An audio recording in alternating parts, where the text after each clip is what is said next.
story. FBI investigators now say the terrorist killed in Boston Tuesday, Usaama Rahim, was a homegrown terrorist who plotted to behead Boston police officers. And they say Rahim had help from his nephew. 25-year-old David Wright was arrested and charged with conspiracy. Wright allegedly communicated with Rahim by cell phone, saying the knife his uncle had purchased for beheading the police was good for, quote, thinking with your head on your chest. Rahim had been under surveillance for 2 years, and the FBI had recorded his cell phone conversation. Rahim had originally planned to kill activist Pamela Geller, who opposed radical Islam and organized that Mohammed cartoon contest in Texas. But he soon realized Boston police would be easier targets, and that's when Rahim purchased a knife and told Wright it was, quote, good for carving.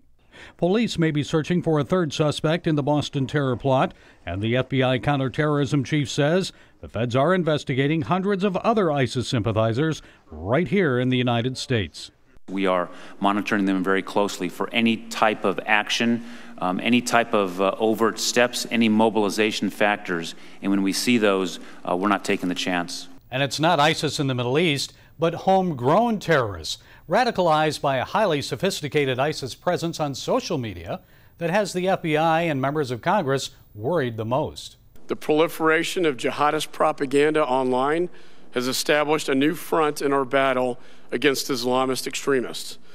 We are no longer hunting terrorists living in caves and who only communicate through couriers. We are facing an enemy whose messages and calls to violence are posted and promoted in real time over the internet. Many ISIS supporters around the world use Twitter to share information, and they also use other less-known dark sites to shield their conversations and messages from the FBI and the NSA.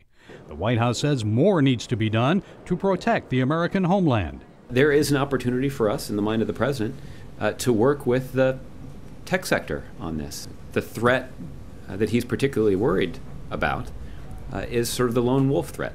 Gary Lane, CBN News.